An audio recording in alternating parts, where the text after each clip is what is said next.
to this stuff. We got our next guest up here.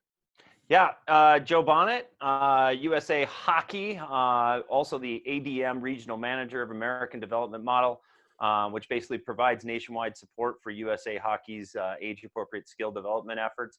Joe, how are you, bud? I'm doing well. Thanks for having me on, Kyle and Vic. Yeah, for sure. First, let's get the Colorado College thing out of the way. I saw Go Tigers. I mean, around these parts, you got to be careful when you throw out, DU. I tell you what, it was a great era of hockey in Colorado. I was there from 2000 to 2014, and Colorado College had some pretty strong teams, as well as Denver, and so did Frank Serratori at Air Force. And I thought for that decade, a lot of the hockey fans here in the state were treated some outstanding NCAA hockey at that time. Was it a hate? It's funny. It actually wasn't. It was a lot of respect. Our staffs actually kind of got along behind the scenes. The fans didn't want to know that. Sure. But with Seth Eppert and Killer Miller, we were all kind of buddies. And then when the Test Weeds were on the team, behind the scenes, the brothers, JP and Mikey, they kind of brought the clan together. So I think on the ice, it was fierce. A lot of good memories. And those battles were highly contested, as you guys know. I think behind the scenes, those kids actually had a pretty good respect and friendship among themselves. Joe, explain your role in your organization, what your organization does. So I'm with USA Hockey. I transitioned out of college hockey into USA Hockey. And I am one of 10 ADM regional managers in the country. And what USA Hockey did is they kind of looked at how Sweden and Finland developed their players. And they broke the country up into 10 areas. So, for example, my area is the Rocky Mountain District, which is everything from Utah all the way down to Texas. And that's Arizona in between, and New Mexico and Colorado. And my job really is to service hockey clubs. It's for those youth clubs that want support. So what I do is I go in and I help hockey directors run their club. What is skill development? What is modern day player development? What are the recommendations from USA Hockey? Then from within there, we also work with parents, parent education, coach education. We call it coach developing now. We're doing a lot of work and trying to, now that we have our ADM structure in place across the country, how do we develop and grow our coaching, our volunteer coaching base to be more quality? Then I work with players. And we also have nice side projects too. We do coaching exchanges in Finland. We coach the Hlinka team, which is it's a high-profile team here in the States. And we just kind of have our hands in youth hockey all over the country and try to make it better. It's crazy. I always bring this up because my daughter's a freak when it comes to hockey, and she's, if even if you can't find a sheet of ice, she'll find a way to be on her skates. It could be on concrete. But that's a real challenge for you, and specifically for any coach that you're training, is to somehow keep these kids engaged, keep them interested during a time when it's easy to just put your dauber down and start pouting and, get on your iPad. How has that been? And absolutely, Kyle, it's a great point. And the kids have been outstanding, though, from what we've been seeing, and they've been hungry and they've been staying active, and the desire to stay with the game that they love of hockey has been real strong. So, we've done a lot of different things here. We've engaged the coaches. With the coaching ed department and the ADM regional managers, we have a strong webinar series that takes place on our YouTube channel. If you go to youtube.com/USA Hockey, all of our webinars now have been in a library. You can download any one that you want. We've had everybody from Jeff Blashill and John Hines, NHL coaches, to professors of youth sport, to coaches, and just to talk about, how do you become a better coach, or what's the science now in youth sport, and what is hockey going to look like coming out of COVID. And then our marketing and communications department, got a strong department there, and they're doing some cool things on Instagram, Twitter, and Facebook at USA Hockey.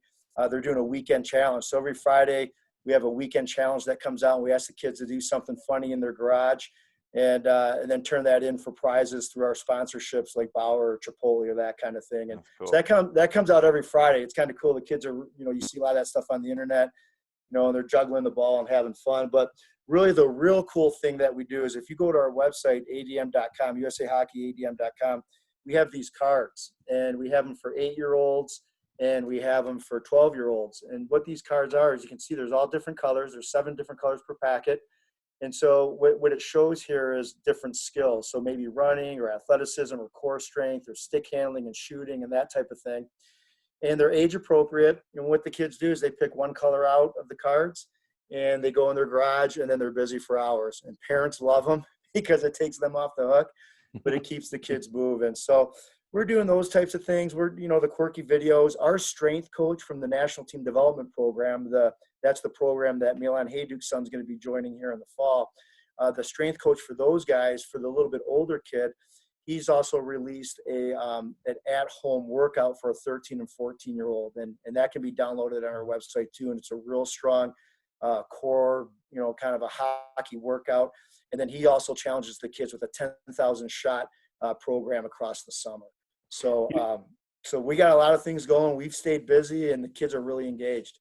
You mentioned Milan Hajduk's son, but we've seen so much talent come out of Colorado in recent years. But I'm amazed at some of the talent from some of these warm weather states. Texas, for instance. How are these kids, how are they finding the ice time to emerge and suddenly get to that level where they can play professional hockey? Austin Matthews. Yeah, Austin. Actually, Austin's a poster boy. That's a different conversation because we could talk an hour on that one right there. But Vic, it's a great question. Here's what I would say. When I came to CC in 2000, Colorado, California, Dallas, Phoenix, that was non-traditional. There was not a lot of NCAA dollars being spent in those areas. So what has changed? Obviously, the NHL has come in and basically put in a lot of NHL teams now in what used to be called the non-traditional area. It's very traditional in these areas. And I throw Florida in that mix as well. Kids are coming up through Florida. Gotis Fair was a Florida kid. So what's happening is in those regions, they're building rinks. There's a clear path of what an NHL player looks like. And what we're enjoying is we're starting to draw the better athletes now from those states, which we've never done before. And I could argue in the state of Texas, big, strong kids, their football and baseball might not be their first choice. So the visibility of hockey, how great of a sport hockey is, what a great team sport it is, how athletic it is, we're starting to draw better players from those warm weather regions, and it's having a huge effect on our club. And, the one thing I'd like to say too is, we're partners with the NHL. The NHL funds part of USA Hockey, specifically the National Team Development Program and the ADM. And the NHL, obviously, they want more fans and they want more people that are interested in hockey. But as a side product, they also want pretty good players. And I would use Dylan Larkin as a great example. I mean, we're starting to see now kids that have been touched by ADM programs now play for Honey Baked, go to the University of Michigan, play for the Red Wings. And that's an appealing, attractive thing for the NHL in the modern market of what's ahead of us in the next 5 or 10 years. We're real excited about it. It's funny, kind of a group chat going back and forth. Somebody was chirping Danny Heinold the other day pretty hard on his suits, saying that they're just so big and unfitted. And I mean, he's just getting roasted by these fans. But it's funny, his involvement in it too. I mean, there's so many people out.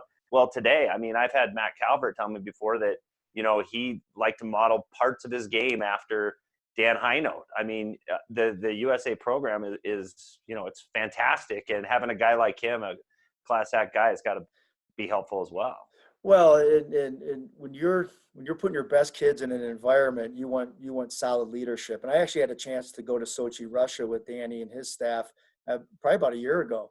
And seeing him coach and seeing him live and seeing him on the ice, but most importantly, seeing him around the players with his wealth of knowledge as a former NHL player, but really relating to a young 16-year-old hockey player was fabulous. So, to be able to say, Milan, to send your kid, your young, talented young man away from home at this time in his life, we're going to put him in good hands with somebody like Danny Heinold.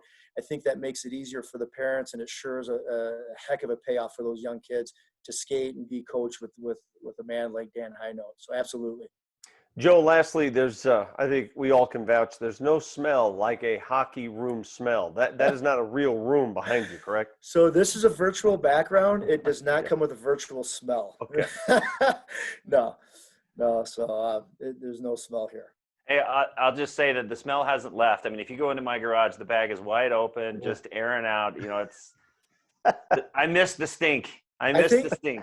I think we all miss the stink, the sweaty gloves, the nasty shin guards. But I'll say this: I just there's going to be a little bit of light at the end of the tunnel. We know everybody's at home and they're struggling, and they got a lot of pent up energy. But you know what? When the rinks start to open back up, which they are now slowly in the state of Colorado, we get back to this great game of ice hockey. People are some amazing things are gonna happen, and it's gonna be fun. And we're really looking forward to being there when everybody returns to the rink. Joe, thanks for your time, buddy. Appreciate it. You're welcome. Thanks, guys.